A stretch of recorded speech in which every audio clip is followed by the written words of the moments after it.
Okay, so this video is just going to be going through some of the adaptations that you need to make if you're assessing the thoracic spine.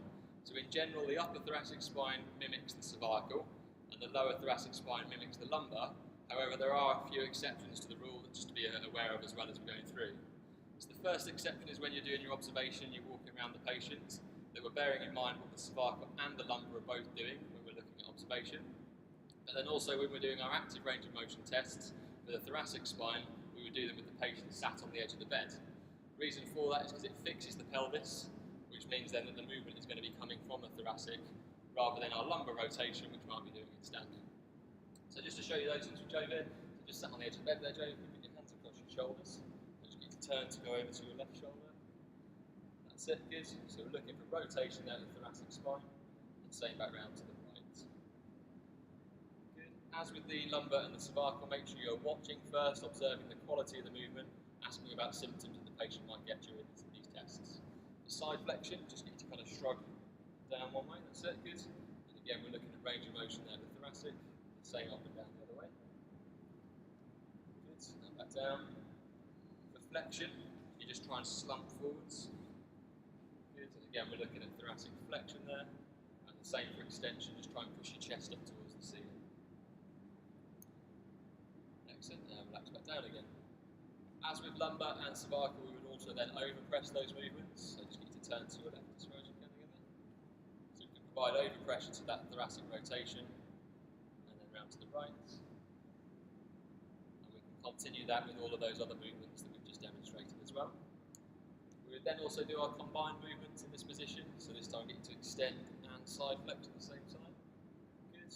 And it's at this phase of your assessment that you can be using your clinical reasoning. If it reproduces symptoms, what could it be that's causing the problem? And extend and side to the left. Good. And then we're going to extend and rotate. Good. And extend and rotate to the left. Excellent. And we're going to flex and side flex. So again, thinking about what structures it is that we're stressing as we're going through these tests. And then we can flex and rotate as well there. So, good. Okay, the other thing that's slightly different with the thoracic spine is that we can do the modified shoulders for the lumbar. We can use the cervical inclinometer for the cervical.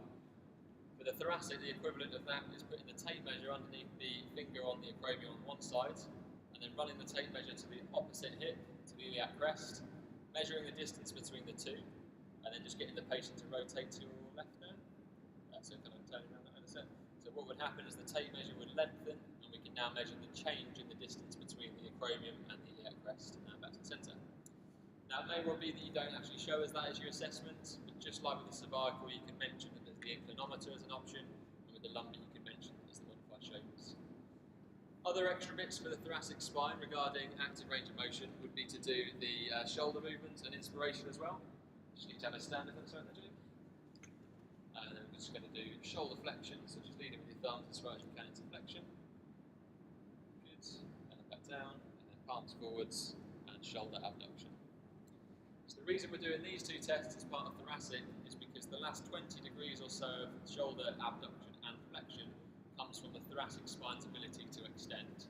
Therefore, if we're stiff in our thoracic, it's likely we're going to lack that end of range thoracic or shoulder flexion as well. The final addition for thoracic in terms of the active range of motion is to test inspiration and expiration. So just deep breath in there, and breathe all the way out. Any pain with either of those movements there? Good. So the link between pain with those movements would be the rib cage, which attaches into the thoracic spine. So that's our additions there for thoracic for observation and active range of motion. We'd also have a couple of additions for thoracic if we were doing our pavums. The thing to remember with your pavums with thoracic spine is the fact that the spinous process drops down inferiorly. So when we're doing our unilateral pavums, we'd have to come across, but then also up, as opposed to the lumbar and thoracic and cervical where we just go directly across. Okay, so you just have a line in front of you, space down. Okay, so if I was doing my pavements here, I can use my bony landmarks that I know about. So I've got my T12 in line with the bottom rib, T7 in line with the inferior angle of the scapula as well, so I can then count up and down. So if I'm doing my pavements here, the angle again is directly down with a PA, with a slight upward inclination to the eyes, which is about a 60-degree inclination at the thoracic spine. Then the point point I was making there for unilaterals is I would come off the spinous process to the side, but I'd also have to go upper level as well to be able to hit the transverse process for the unilateral ones. Transverse glides can be done just the same as we did with lumbar in side lying, so you can watch the lumbar video for those ones. Other things to think about when it comes to palpation for thoracic spine is the fact that we've got the ribs. So when we're going through our palpations of the spinous process, transverse process, don't forget as well to go around the rib cage, so we're palpating around the ribs. And also, although you can't distinguish between whether you're on a facet joint or where the rib attaches to the spine, you can use that knowledge to say that the rib attaches into the thoracic spine by the two joints. We've got the costo-vertebral joint and the costo-transverse joint as well. So that's pretty much all the differences for the thoracic spine to consider as you're going through your assessment. Only other one is the passive range of motion, which we did for the cervical in supine, and the lumbar we did, cervical in supine, and the lumbar in supine as well with the knees flexed. With the thoracic, we do it sat on the edge of the bed, so you actually have a seat on the side of the bed again, that's facing the camera. So these are our modified snags, so you get one leg up on the bed, so you're nice and close to the patient. You're going to use the heel of your hand or just along the ulnar border on the thoracic spine, other hand across the shoulders, slightly lifting, and then we can passively rotate towards, and again we can extend over the hand as well. We can move the hand up and down, so we're targeting either the upper or the lower thoracic spine with those movements. Okay, so that concludes all the different things that you would do for thoracic. Everything else you would just follow upper thoracic for cervical, lower thoracic